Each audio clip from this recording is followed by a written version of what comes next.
our body is one of our greatest signals of how well we are. What do I mean by that?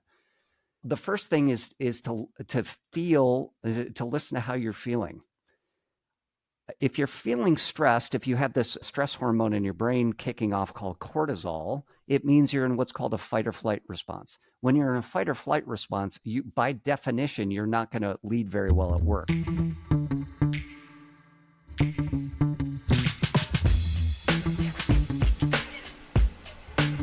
Hello to you. It's Relationships at Work, a leadership podcast helping you build workplace connection, improve culture, and avoid blind spots, all things we really need to do. I'm your host, Russel Lolacher, a communications and leadership expert with a couple of successful decades in all those areas, and a whole heap of curiosity, just like yourself, on how we can make the workplace a better place. Yesterday, we kicked off the week with Stephen Kohler talking about wellness. First, of course, on Mondays, we always talk about clarity. We need to define what we're even talking about. And wellness, well, that's one that I don't know if we define well enough, because truthfully, it's always such a personal thing for a lot of us. And organizations also seem to have this own definition of what it is. Go take a yoga class, work-life balance. But what does that actually mean? Well, we talked about that yesterday. We talked about what wellness really means. And today it's about wellness for ourselves. What does that look like? How does it feel? What should it look like? What shouldn't it feel like? Stephen's going to get into it today. It's our second part of our 4-part conversation. I'm excited to get into this because truthfully, wellness, it's so key, so foundational to our leadership. If we want to be good leaders, we need to take this stuff super seriously. So let's get to it. Hold on.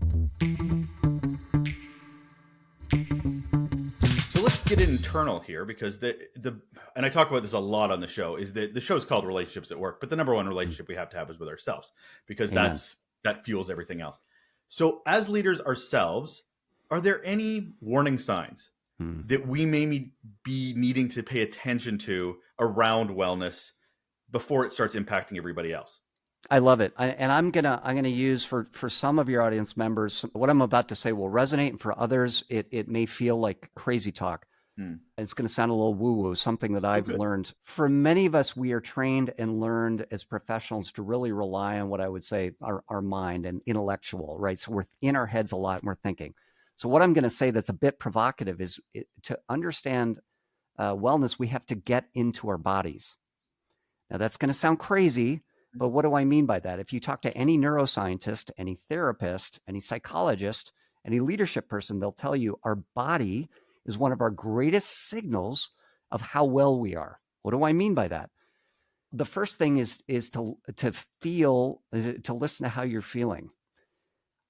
If you're feeling stressed, if you have this stress hormone in your brain kicking off called cortisol, it means you're in what's called a fight or flight response. When you're in a fight or flight response, by definition, you're not going to lead very well at work. And sadly, for most of us, probably 78% of a lot of our lives, we're in this fight or flight response, and we're not going to be able to make good decisions. We're not going to be able to collaborate well. We're not going to be able to have positive impact when we've got cortisol constantly going through our brains. So the first thing is to listen to your body. What are you feeling? Is your throat clenched? Are your palms sweaty? Is your stomach going in knots? What does that tell you? Mm-hmm. Maybe it tells you you are in a very inspired setting and you're really excited because you're about to go on stage and everything's great. Or maybe it tells you you're in an environment that's not in alignment with your values. Maybe it's telling you that the relationship you have with your boss could be improved. Maybe it means the relationship you have with your colleagues is not great. I think if a lot of us slow down and listen to our bodies, it will tell us a lot that we may not be acknowledging. Yeah, let me pause there because I get very passionate on these topics. No, I appreciate it. And also understanding, I mean, I go back to my baby, which is definitions. Like I love the idea of definitions. And if you can even define by knowing yourself, self-awareness, what the difference between adrenaline, to your point about going on stage or presenting, versus anxiety, because it may feel similar to someone who doesn't know the difference between the two or themselves well enough to know what they're, because you don't want to label things that are negative when it's really just an uncomfortable, versus uncomfortable, it should be motivating, versus uncomfortable meaning you should run. I love that. Yeah. And that's a great example, Russell. It's like thinking about two different scenarios. I am nervous, but in a good way because I'm about to go on stage, like I'm a performer, right? So I'm excited. I can't wait to go on, but I'm a little nervous. Versus I'm standing outside the door of the CEO and I feel dread. Completely different feelings, right? And getting in tune with your body, which I know sounds woo-woo, is a key way to understand how well am I, right? Another great way is I talk a lot about as a coach about this idea of listening. In this case, the reason I'm bringing that up is listen to what people are saying to you around you. Some of the most instructive things about when I was not well actually came from somebody else around me because I couldn't see it. And people would come up to me and say, Stephen, are you okay? You seem a little stressed, right? Or you don't look so well. Have you been sleeping okay? And of course, the answer was no. But I'd been so stuck in it, in whatever situation was, I didn't acknowledge it. Right. How do you keep accountable to yourself? Like I do this in a way of asking myself. I do this by I ask myself a lot of questions when it comes to just sort of having these inner dialogues with myself. It can show up as meditation. It can just show up as a quiet moment, whatever it is. But I ask these questions of myself to understand where I am, how am I going to react, what's the best way to react in these certain circumstances. But in the idea of wellness, is there conversations we could be having with ourselves, questions we could be asking ourselves to just sort of recalibrate? I get it from listening from the body, but I also want to sort of look at it from a cerebral sense. Yeah, so I love it because in the lineup of work that I do my best to walk the talk, and I'll explain what I mean. So when, as a coach, I will tell you, no surprise to you and your listeners, one of the biggest things I hear from the leaders I support are challenges around this very topic, wellness. Now, usually the way they articulate it are things like, hey, Stephen, I'm feeling overwhelmed. I'm feeling stressed. I don't know if I can keep going. And now they could be talking about a relationship. Most of the time, they're talking about a professional challenge. And inevitably, we get into what I will call identifying for them. So having them define in their own words what wellness would look like if they could get from where they were, overwhelmed, not sleeping, feeling stressed, to a place of wellness.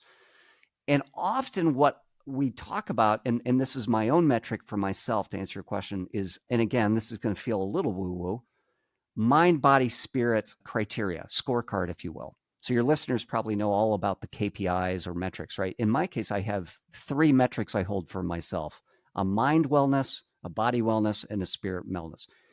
And I'll define what them am, and then I hold myself accountable on a daily and a weekly basis. And then I say to my clients, let's explore what those could be for you and how you're going to hold yourself accountable. So for me, mind, I know that for me to feel well, I need to be intellectually challenged.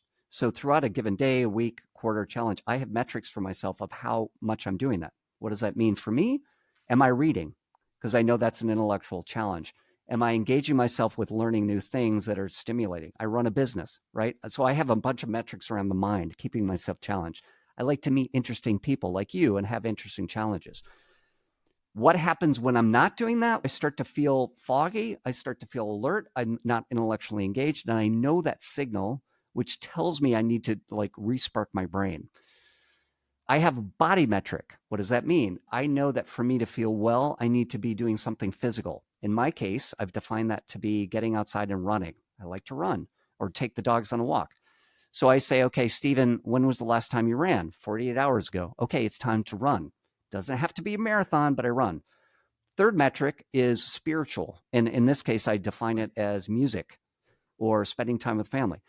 When any one of those is out of alignment, I start to not feel well. I feel dragging. I'm, all of those things that I think a lot of us.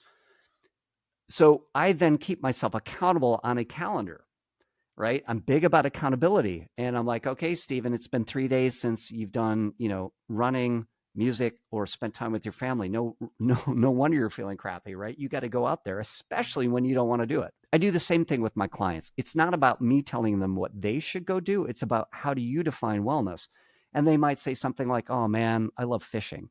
Like, okay, what are you going to commit to? And they're like, I'd like to maybe go fishing over the weekend. I'm like, no. You're going to commit to yourself and me right now that you're going to go fishing over this weekend. And you're going to text me that you went fishing at 3:00 on Saturday. I'm like, okay, Stephen, I'll text you. It's things like that ultimately define wellness. But there's a lot you can't control. So we're talking a lot about what we can control, and that's absolutely where any leader should start. Yourself, your relationships, your reactions to things. Mm-hmm. But going into that community piece, there are a lot of people around you, a lot of people you interact with every day, your bosses. I Yep. use the term boss, not leader, for a particular reason. And in that, there are things you can't control and impact that wellness, regardless of what boundaries you've set up. How do you handle that? Or is there is it fight or flight in that? Sorry, you've tipped over a boundary, I have to quit now. Or is it sort of a spectrum? I love it. And that's a great point, because a lot of people, that's real, right? You say, okay, I'm going to go for a run during lunch. And then your boss says, no, you're not. You're going to come with me in a last minute meeting. What do you do? So the answer to your question in my mind is it goes back philosophically to what can you control? And then the answer is agility. That's part one of the answer. And then part two of the answer is what I'll call making it up to yourself. So let's walk through this scenario. So you've committed to yourself, you're going to go on a run at lunch, but your boss calls you at 11:45 and says, no, I need you in this meeting. And you're not going to, he doesn't know, but you're not going to go for that run. Right. So you say, okay, what can I control? I can't control my boss, just blew up my lunch plans. So what am I going to do? I'm going to be agile. I'm going to say yes to my boss, of course, and then I'm going to make it up to myself. I was going to go grocery shopping at 6 p.m., but you know what? I'm going to throw that out the window because I made a promise to myself that physical wellness is important. So I'm going to go for a run at 6 o'clock. And I'm going to be agile, but I'm not going to kick the can down the road, and I'm not going to say, oh, well, I guess I'm just not going to get to this. That's the key. It will require some hard trade-offs. So it will say, I was going to do X, but because this commitment I made for myself is so important, I'm going to have to say no to something else. That's the key. That's the key. The big part of strategy, by the way, and wellness in my mind is about trade-offs, right? So instead of doing X, I'm going to do Y instead.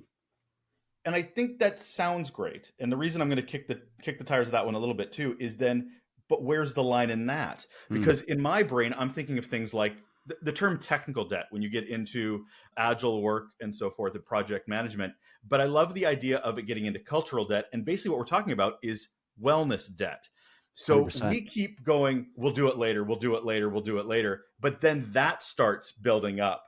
And that commitment of that habit we wanted to build of meditation or running every day goes from 5 to 4 to 3 to 2, is becoming less and less because we keep saying yes or keep allowing these things we can't control to keep pushing these. Like you say, don't go grocery shopping, you're going to have to run. No, you do need food. Your kids need food. So eventually you are going to have to go grocery shopping, and that might need to be prioritized. So how do you handle wellness debt? Because it's not, it can become a problem. The answer is a choice. Okay. Ultimately, it's about a choice. And look, again, and with some agility, so you can say, look, and I say this a lot to my clients, you have to be agile with what shows up, right? So the boss blows up your lunch plans, great. Then you say, okay, I'm gonna run at 6, but then you've got to take care of a child or go grocery shopping. Understood. So you're agile. In the broader scheme, though, after 2-3 days, maybe a couple weeks, couple months, couple years, you start to have to listen to yourself and say, but what am I giving up, or what am I trading off? I support a lot of leaders that are in jobs that are no longer fulfilling, and I say, what has this cost you? So to put it in terms of this podcast, you're in a wellness debt. What is this costing you? It's costing me my health. It's costing me my relationships at home. I had a coaching call with a client last week, and he says, I haven't seen my son, and it feels like I haven't seen my son in 3 months. And I'm like, and how do you feel about that? So then you say, it comes back to a choice. And then we have a hard conversation about continuing to look for opportunities to set boundaries at work. And if that's not possible, then we say, what is in your control? One of the things that's in your control is making a different choice about a role, a position, a job. That's within your control.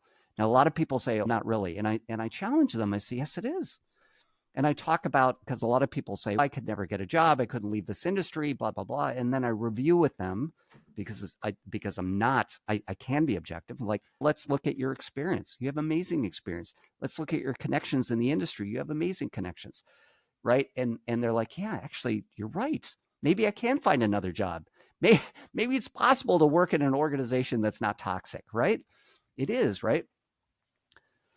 Yeah. It's harder to see through it when you're in it. Amen. And that just speaks to the importance of a network, coaching, people that have a different perspective than you do, because you're in it, you're feeling it, as we've sort of talked about, whatever those feelings are defined. And that's it. Part 2 of our 4-part conversation with Stephen Kohler about workplace wellness. This is Relationships at Work, don't you know? We're a leadership podcast helping you build workplace connection, improve culture, and avoid blind spots. I'm your host, Russell. Thanks so much for joining us. It's so important to spend time to develop ourselves as leaders, so I can't tell you how much it means to me that you take this time out. Hopefully these smaller, bite-sized, targeted episodes are hitting a little better for you. I mean, some people like 3-hour podcasts. Some people like 45-minute podcasts. I know we're busy. I know that we have a lot on our plates as leaders, but we also have to prioritize and time manage in order to be better leaders. So if you're able to take, hopefully, that 10, 15 minutes out of your day for one of these episodes, I couldn't be more grateful. So thank you very much for taking that time. That's all I got to say about it. Gratitude. Thankfulness. That's me. That's what I'm feeling right now. Anyway, I will leave you to that. And tomorrow is part 3 of our conversation. We're going to get into wellness, but when it includes our teams. Even if we've figured it out, how do we bring it into our teams? Well, we'll talk about that tomorrow. Take care.